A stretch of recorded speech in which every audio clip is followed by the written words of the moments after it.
He was that companion who Rasul sallallahu alaihi wasallam told him that, Ya Mu'adh, and oh Mu'adh, indeed I love you for the pleasure of Allah. I love you dearly, Ya Mu'adh. And he was a companion who Rasul sallallahu alaihi wasallam sent out to Yemen to teach the people the deen of Allah. So Mu'adh bin Jabal radiallahu anhu says in many occasions he asked Rasul sallallahu alaihi wasallam to share some advice with him. You can only imagine the privilege of being able to sit in the company of Rasul sallallahu alaihi wasallam and listen directly from the Mubarak mouth of Rasulullah sallallahu alaihi wasallam. So he said that one day I asked Rasulullah, Ya Rasulullah, Awsini, give me some advice, Ya Rasulullah. And then Rasul sallallahu alaihi wasallam gave him three advices. The first advice that Rasulullah sallallahu alaihi wasallam gave Mu'adh bin Jabal says, Ya Mu'adh, that u'budullah, u'budillaha ka'annaka tarah. That, O Mu'adh, O my companion, worship Allah as if you see Allah subhanahu wa ta'ala. And this teaches us a very important principle that when it comes to our ibadah, the amount of effort that needs to go into it. Not only this, for example, the salah, but before the salah as well. From the moment we prepare for salah, from the moment we clean ourselves, from the moment we take wudu, from the moment we dress ourselves, we need to be reminded, and I need to tell myself that now I'm going to connect and go to meet my Allah subhanahu wa ta'ala, and I need to present myself in a beautiful manner.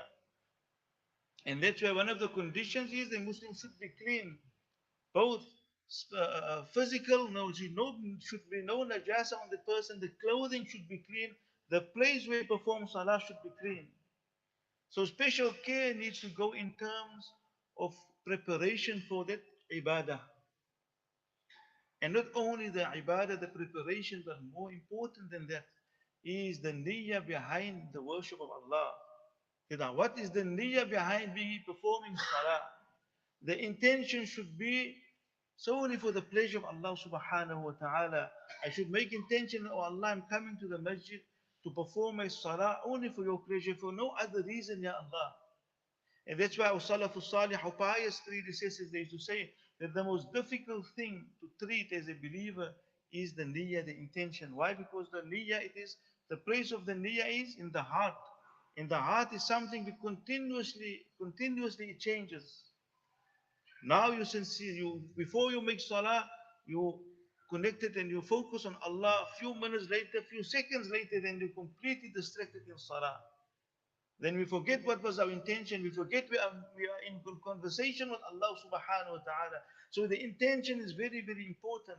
And that's why our Rasul sallallahu alaihi wasallam taught us, إِنَّمَا الْأَعْمَالُ بِنِيَّاتٍ, that every action we do, it will be based upon the sincerity of that intention. So not only the preparation for ibadah, the intention before performing the ibadah, then the actual ibadah itself. How I perform my salah. That's what Allah mentions in the Quran, one of the qualities of the munafiqun, that when they come to salah, they drag their feet.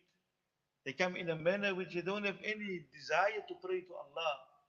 They have no desire to worship Allah subhanahu wa ta'ala. So even the manner we worship Allah, how we stand in front of Allah, how we position ourselves, how we stand and how we place our head on the ground, and how we make sujood, and how we make the tasbih in salah, and where our mind is focused, all of this contributes to the level and the quality of a person's ibadah and worship to Allah subhanahu wa ta'ala.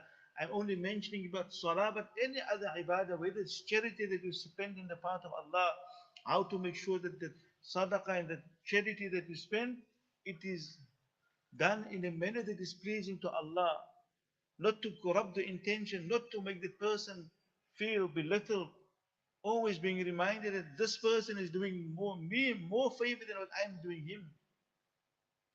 Because by me giving him something, the benefit he will reap is only temporary in this dunya. You give a person 1,000 rand, that person benefits from the 1,000 rand for a week. But if you give the 1,000 sincerely to that poor person, your benefit in Jannah will be everlasting. So who is doing more greater benefit, my beloved brothers and sisters in Islam? So when we spend in the path of Allah, when we do any righteous deed, it should be done in a manner, says Rasul sallallahu alaihi wasallam, as if you see Allah subhanahu wa ta'ala, being conscious of Allah, sincerely for the pleasure of Allah subhanahu wa ta'ala. And then the second advice our beloved Rasul sallallahu alaihi wasallam gave to Mu'adh bin Jabal, he said, Ya Mu'adh, that وَعْبُدْ نَفْسَكَ or وَعْدُدْ نَفْسَكَ مَعَ الْمَوْتَى, that O Mu'adh, that never forget in this dunya, never count yourself or regard yourself to be someone who's immortal, someone who will never taste death. And count yourself to be from the inhabitants of the graveyard. That is your final abode. And sometimes we forget to remind ourselves as we grow up and as insan and as normal as the nature of insan that we, as I mentioned before, many times that we desire to sometimes part of our goals. I want to own a house in a certain area. I see myself living in this area. I see myself living close to the beach. Or I see myself living and enjoying this type of property. But at the end of the day, the property that we will enter with certainty, that will be as small as we cannot imagine. The smallest room in this dunya cannot compare to the size of the grave that we see. That will be our final abode in this dunya. Our last house in this dunya will be the grave.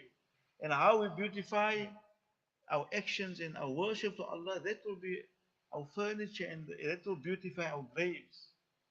And that's why when we go to the graveyard, the dua that we recite is that we say that, oh, inhabitants, assalamu alaikum, ya ahl al-diyar, ahl al-qubur. Oh, peace be upon you, inhabitants of this grave. And then we say, inshallah, we will be of those who will meet you in the future. We will meet you here. We will end up in the same space that you are laying. And sometimes you say this without even thinking about it. Or we go to the grave without reciting the dua, without taking heed, without taking lesson of the janazah that we see. So the second advice is, Ya Mu'adh, that wa'adud nafsaka ma'al mawta, that count yourself to be from the people of the grave.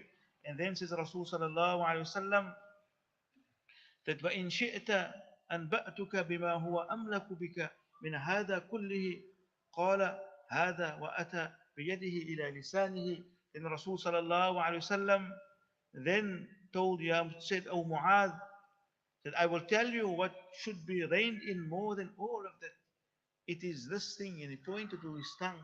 So Mu'adh, that safeguard this tongue of yours.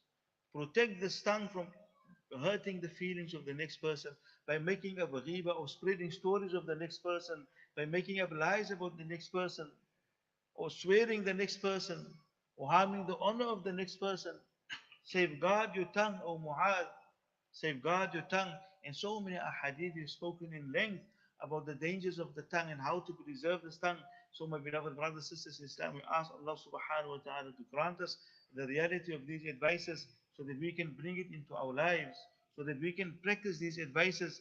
And again, just to reflect, the first one, that worship Allah as if you see Allah subhanahu wa ta'ala, count yourself to be from the people of the grave. And the last one says Rasul sallallahu alayhi wa sallam, that restrict and take care of how we use our tongue.